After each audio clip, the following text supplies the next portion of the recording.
नमस्कार मेरे प्यारे अजीज़ किंगडम दोस्तों, आप सबको मैं फिर से किंगडम टॉक में स्वागत करता हूँ। परमेश्वर कब से हैं ये जानना हमारे लिए नामुमकिन है।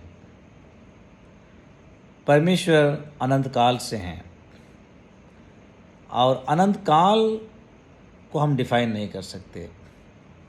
हम ये कह सकते हैं कि परमेश्वर टाइम जोन से बाहर रहते हैं और परमेश्वर ने टाइम को बनाया, समय को बनाया और हम समय के अधीनता में हैं। हम नियत समयों को जानते हैं, लेकिन परमेश्वर समय से बाहर रहते हैं। वो अनंत काल से हैं और अनंत काल तक रहेंगे। जब हम परमेश्वर के राज की चर्चा करते हैं कि परमेश्वर का राज क्या है, और आज हम चर्चा करेंगे कि परमेश्वर का राज्य कितना पुराना है, उसका एग्जिस्टेंस कब से हुआ है।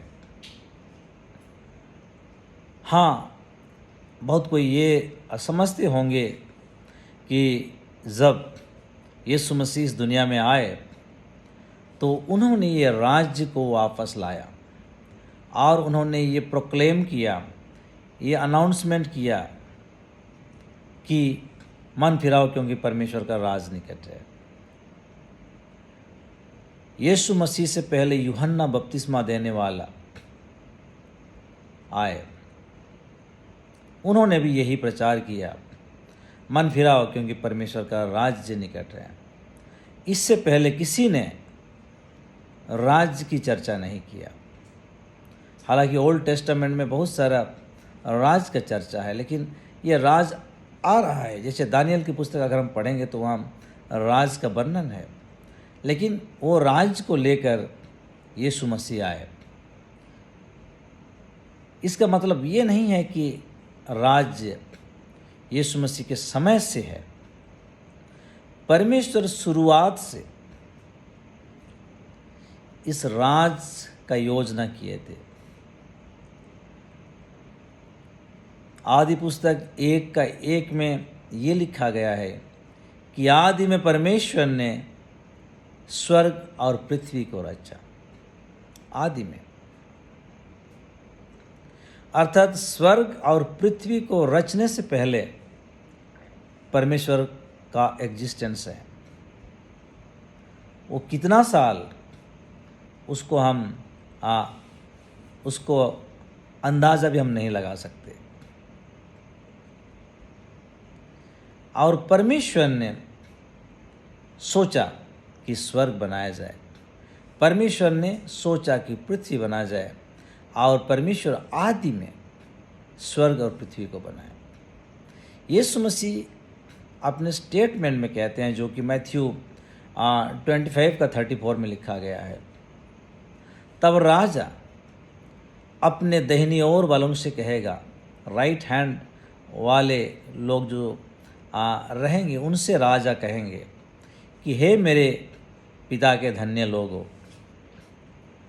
मतलब उनके लेफ्ट हैंड में भी कुछ होंगे, लेकिन वो धन्य लोग नहीं होंगे। जो राइट हैंड में होंगे वो धन्य लोग होंगे। तब राजा अपने दाहिनी ओर वालों से कहेगा, हे मेरे पिता के धन्य लोगो, आओ कम उस राज्य के अधिकारी हो जाओ जो जगत के आदि से पहले तुम्हारे लिए तैयार किया गया है। ये यीशु मसीह का स्टेटमेंट है।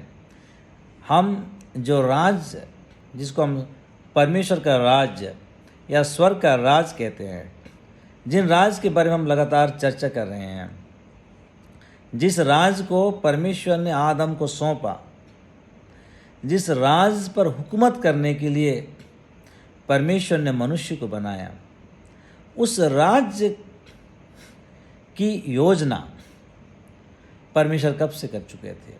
जगत के आदि से पहले, या जगत का फाउंडेशन से पहले जगत मतलब ह्यूमन सिविलाइजेशन, जगत। पृथ्वी मतलब विजिबल, परमेश्वर का विजिबल सृष्टि, जमीन, पेड़, पर्वत, नदी, नाला और सारे पेड़ पौधा, जितने भी हम सृष्टि की रचना को देखते हैं वो है पृथ्वी। लेकिन पृथ्वी के ऊपर जो वर्ल्ड सिस्टम है, जो पृथ्वी को रूल करता है, पृथ्वी को शासन करता है, वर्ल्ड सिस्टम्स, ह्यूमन सिविलाइजेशन, वो उसका फाउंडेशन का परमेश्वर ने बनाया। जगत के आदि से पहले जो राज तुम्हारे लिए तैयार किया गया, परमेश्वर ने एक राज बनाया, और राज बनाने के बाद उसको शासन करने के लिए ये अगर हम सोचेंगे कि मनुष्य किस पर शासन करता है, हम इतिहास के पन्नों को देखेंगे, इतिहास में हम लौटेंगे तो मनुष्य का शासन मनुष्य के ऊपर रहा है।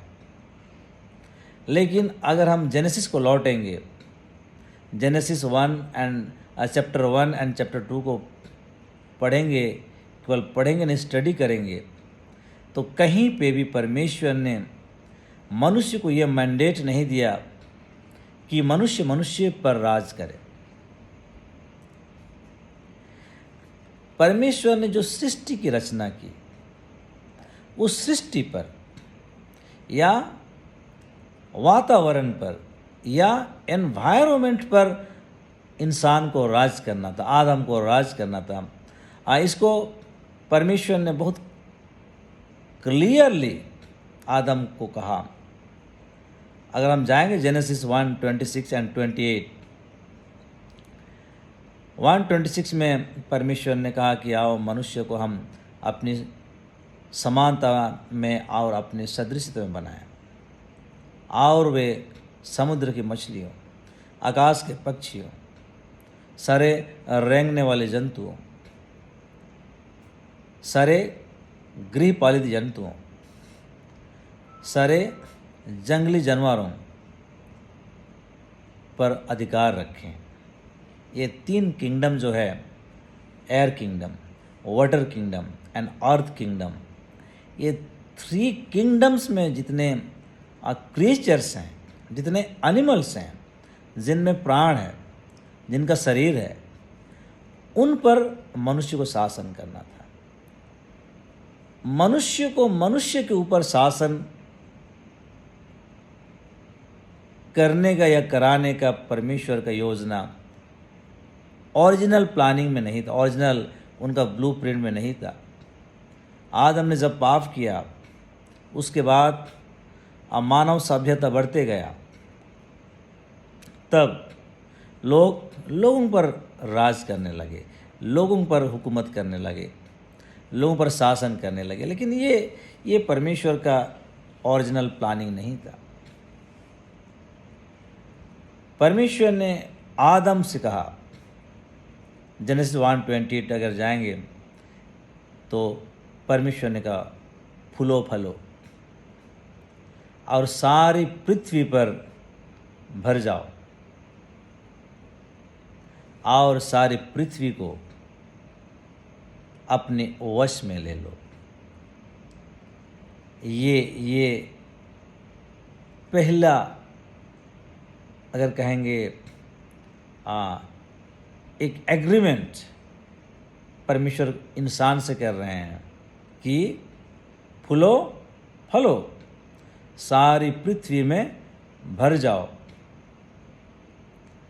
और पृथ्वी को अपने अधिकार में ले लो, अपने वश में ले लो। इंसान को ये करना था। और इंसान अगर ये करता तो क्या होता? शायद आप यही सवाल करना चाहते हैं। अभी का हालत को अगर आप देखेंगे कि शासन कैसे चल रहा है, जगत कैसे चल रहा है, जगत का सिस्टम्स क्या है, तो आप कंफ्यूज्ड होंगे, क्योंकि ये सारे बातें जो हम देख रहे हैं, जो घट रहा है, जो बीत रहा है, वो परमेश्वर का ओरिजिनल प्लानिंग में नहीं था। परमेश्वर का ओरिजिनल प्लानिंग यही था कि सारे एनवायरनमेंट पर मनुष्य अधिकार रखे, सारी सृष्टि पर जो परमेश्वर ने रचा और मनुष्यों का अधीनता में दिया। जब जेनेसिस चैप्टर 2 में अगर हम पढ़ेंगे तो परमेश्वर ने सारे आकाश के पक्षियों को और सारे एनिमल्स को बनाकर उनको आदम के पास ले आए, ताकि परमेश्वर देखें कि आदम उनका क्या क्या नाम रखता है।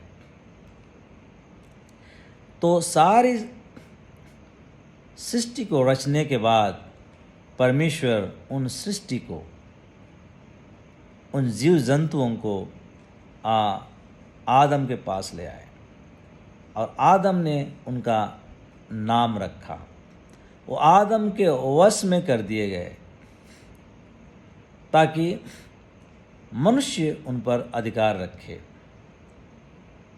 लेकिन आदम ने जब परमेश्वर के खिलाफ राजद्रोह किया, केवल इसको हम पाप नहीं कह सकते, क्योंकि परमेश्वर की आज्ञाओं को ना मानना, जो कि परमेश्वर राजा हैं, राजा की आज्ञाओं को ना मानना राजद्रोह है।